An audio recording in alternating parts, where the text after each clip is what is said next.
maybe you felt like you could have done a little bit more or what have you. But I guess what were the biggest surprises or lessons that you took out that maybe you weren't expecting even as a veteran like you are? No real surprises. Again, I like to put, peg things just on myself. There was just certain moments during that fight I could have pressed a little bit more, I could have landed a little bit more, and potentially take him out of the fight. But he's one tough guy, man. I seriously, some of the stuff I hit him with, I was looking in his eyes like, oh damn, you're still here. All right, cool. Let's keep going. But yeah, he's a tough guy. But I'm usually quite hard on myself anyway. But yeah, definitely, it's still a great first fight. Second fight now, top level opponent, Ian. Kind of a younger guy, right? Up and coming, right? How much of his career had you followed up to this point, given that you guys were in different organizations? None, to be honest. I'm a very lazy person when it comes to watching the fights. I'm a bit of a casual when it comes to the UFC and just other organizations. A lot of times I hear it when I get back to the gym. Someone's like, "Oh, have you seen this guy and that guy?" And if there's enough talk, then I'll go back and watch. But outside of the main names, I'm a bit lazy with that. So I haven't watched loads. I've seen clips of him before, but it's weird. In all honesty, it's weird to me because this type of a fight, had it been outside the UFC, most people would have been like, "You're fighting a can." Most people would have been like, "Oh yeah, why are you fighting this guy?" And would have had so many different things to say. And it's the exact same fight in the UFC, and everyone's opinions have changed now. Like, you're fighting top level guys and this and that. And I remember at one point, I had a lot of people saying, I wouldn't be able to contend in the top 10.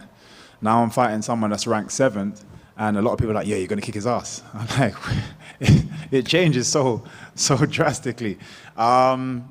But yeah, for me, it's just another fight. I just, this is what I enjoy the most, and then fight day, I just try to be me, try to be as entertaining as possible, try to get the knockout, and then, go and have a holiday.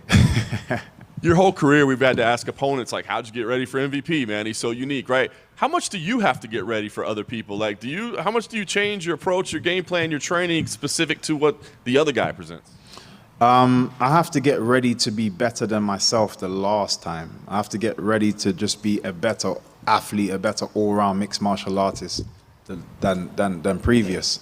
For me, that's the main focus every single time.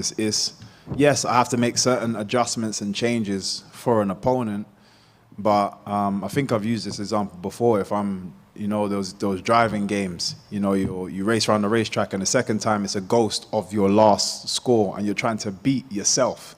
That's how I feel. I'm in there just trying to be better than myself. Last thing for me, you talk about how quickly things change, right? Weren't in the UFC, could never contend. You go here, you're 2-0, you've beaten a top-ranked guy. Do you start calling shots? I mean, do you start saying, this is what I deserve next, give this to me? Nah, that's just not my personality. Like, yes, I'm gonna push for certain things. I'm gonna ask for certain things. I'm gonna try and fight my case, fight my corner. But I don't need to be demanding. I think my performances speak for itself. And then the fans, they're not thereafter as well. You guys thereafter as well will then be the added pressure that people, the right people need to make those decisions. So yeah. Michael, you said if this was outside the UFC, people would say, "Oh, you're fighting a can." Is that based on Iangarry, or is that based on the standards and expectations people put on you? Good question. I think it's standards and expectations put on myself, but also just how warped people's views are of reality. And I've been saying for many, many years, I spar a lot of UFC guys. I already know that I'm at that level. Like, I didn't come here to prove it to anybody else. It's a great cherry on top, but I wasn't coming here to prove to everybody else. I already knew I could do that. But what I'm saying is, like, for example, the likes of, let's say, Ross Houston. I remember when getting that fight, the negative pushback that I got from it, but they came from the same place. They did pretty much the same things. The difference is one went to, Bellator, and one went to UFC. And there's a different, I understand the magnitude of UFC and the branding and stuff, so I get that, but I feel like people sometimes are fooled by just the branding and not the fighters itself, and are not actually analyzing fighters and fights themselves. It feels like whenever Ian fights, more of the conversation is about him as a person and his personality rather than his skills. Yeah. Do you have to try hard not to get wrapped up in that yourself, right? And like look at this as a contest in a fight rather than like, oh, this guy annoys people a lot? Well, I like to just be objective, and I'll go based on how I feel. He is annoying. He is annoying. Does it change me, or does it mean that I have to adjust myself? No, I don't. I never like anybody else, their energy affecting my energy. So I can be objective and state my opinion, but I'm always going to carry myself the way I deem correct. So yeah, and like I said, I think he's an annoying character. That's the character he wants to go with. I think he enjoys being a bit of the villain. So yeah, but good on him. It's gotten him this far. I just think it's fake, like a PBL. Do you? You just said that you don't like people's energy affecting your energy. Do you think that mindset helps you when you go into like the press conference on Thursday and he inevitably talks some shit, that you're able to just brush it off? Yeah, 100%, 100%. I think just as a man, forget even being a martial artist. As a man, you need to be able to hold your stance confidently without being triggered by emotions, being triggered by things around you. And as a martial artist, I think it's even more important. We should be trained in that. And I've been raised in martial arts since 3. So, that for me, that's always going to be my stance. Yes, even if I do something, believe it's intentional. I don't do anything without thought process in what I want to do.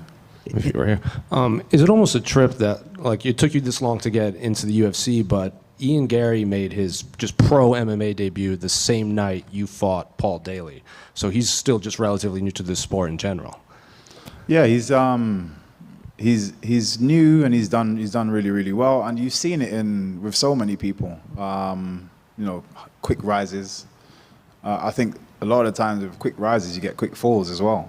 I've been in this a long time, a lot of experience, and gradually, slowly, built my way up to where I am now, and I'm still growing. So,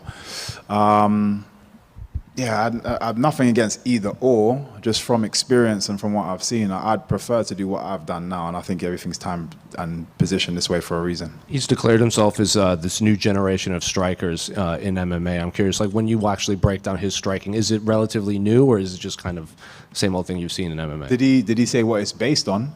He just said, in one of his post-fight, like in the octagon after one of his wins, he's like, I'm the new generation of striker here in the UFC.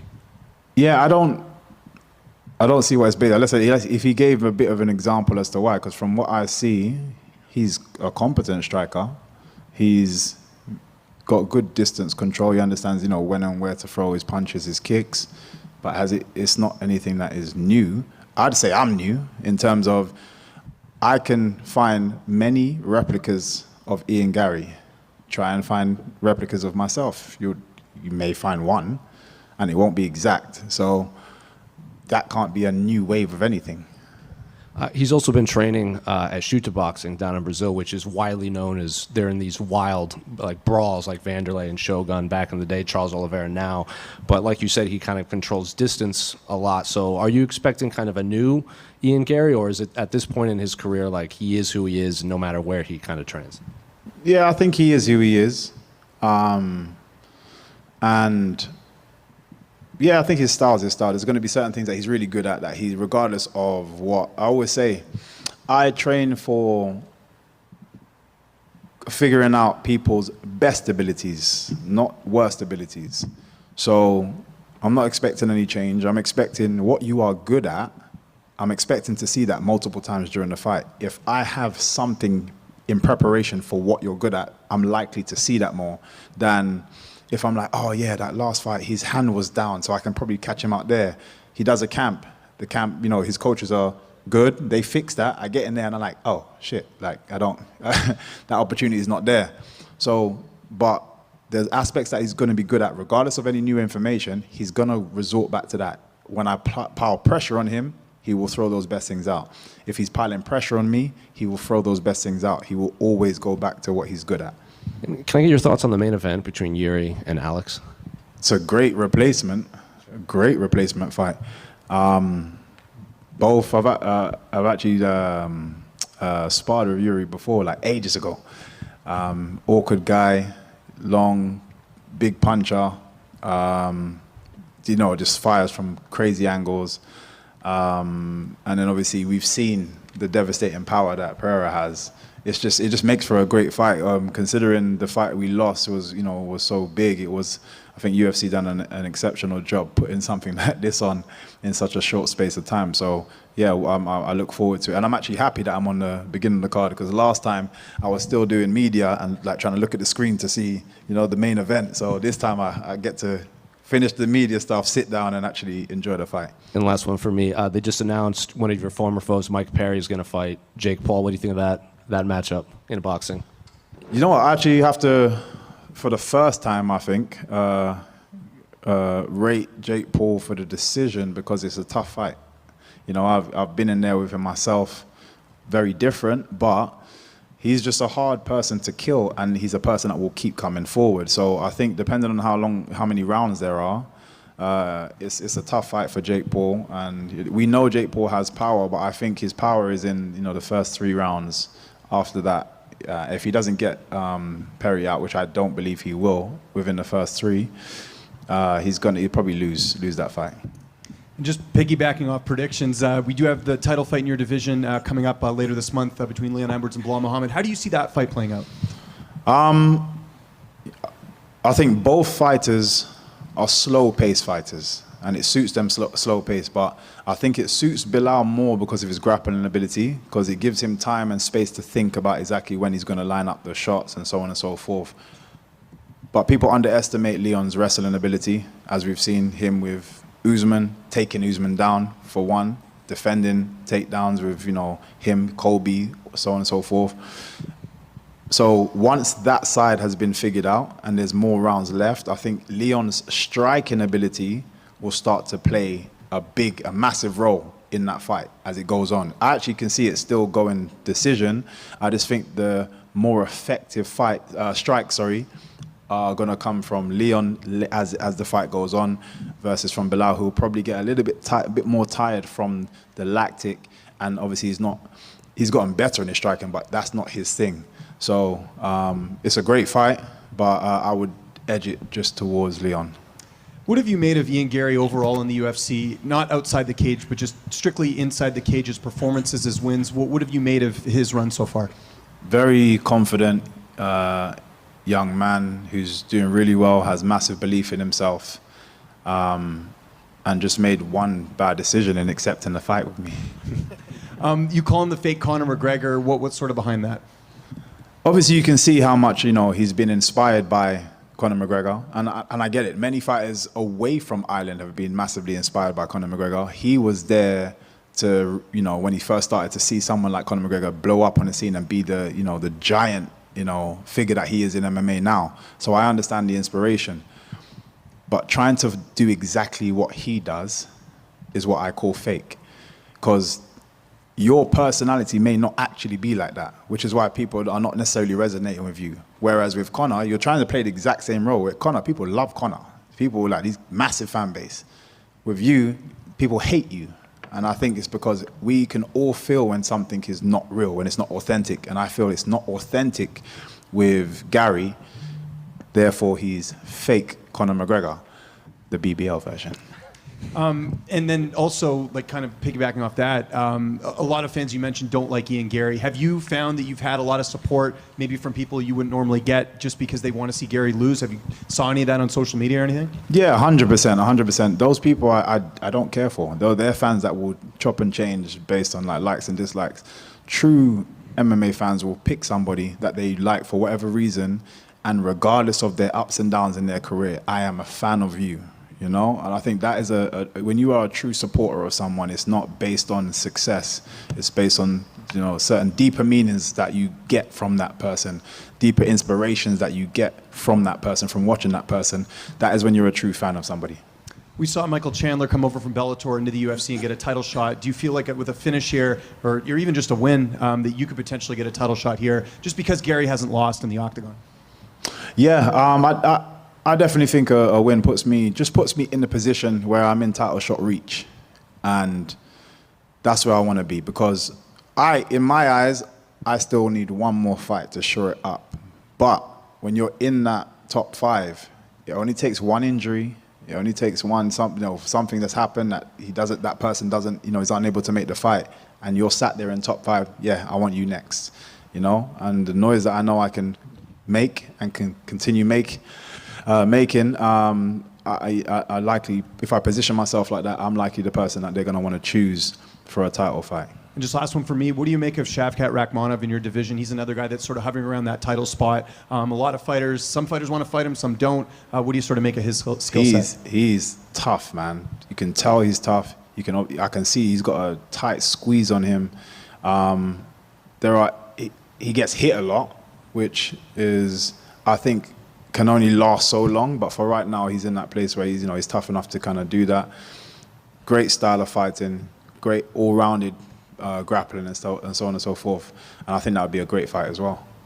Mike. Time for 3 more. 1, 2, 3. Hey, Mike. How you I doing? know you've got more important things to focus on at the moment, but have you been following England at all in the Euros? Oh yeah, no, of course. You got to support England no matter how annoying they are.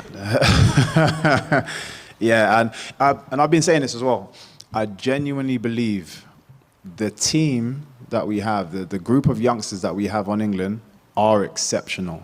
The manager, unfortunately, Gareth, is not good enough to take that team to where we need them to win. They have the ability to do so, but then you got a guy that's playing people out of position, bringing people. For me, that didn't really make any sense. You've got Harry Kane that's not really doing much, and he's just guaranteed to get football time on the pitch. He spends more time defending than actually attacking, and yet you bring some of the younger guys that come on, and you see that there's way more balls that are like getting crossed into the box because people are driving towards defenders, which pushes that defense back. It just feels like we try to score a goal and then we become almost like the Mourinho effect. We just try to park the bus, and it's embarrassing, honestly speaking, with the type of speed that we have in that team, talent that we have in that team. It is embarrassing. And yeah, something needs to change, or yeah, I just think we're just going to be saying it's coming home and then being disappointed every single time. So I was about to ask, is it coming home? Sorry? I was about to ask, is it coming home? I'm never going to say that statement positively, because honestly speaking, I think that's our jinx, man. Let's get rid of that saying right now. let's get rid of that saying, and hopefully we get better results. And from one showboater to another, have you seen much of Benjamin Whittaker, the boxer? Yes. Yeah. How do you rate his Yeah, showboating? I was actually there for his first fight, major fight with Sky. Great, man. Is so entertaining. I think watching his last fight, the issue that he's gonna have is he needs a little bit more power, finishing power, which is not there. Entertaining, yes. Some of his head movement, yes, beautiful. He dips in the wrong place sometimes, which can get him caught out. I think sometimes if you spend a bit too much time just focusing on the showboating, especially when I think he's doing it for the wrong reason. When you get that crowd reaction, he's like, oh, I'm going to do some more of this.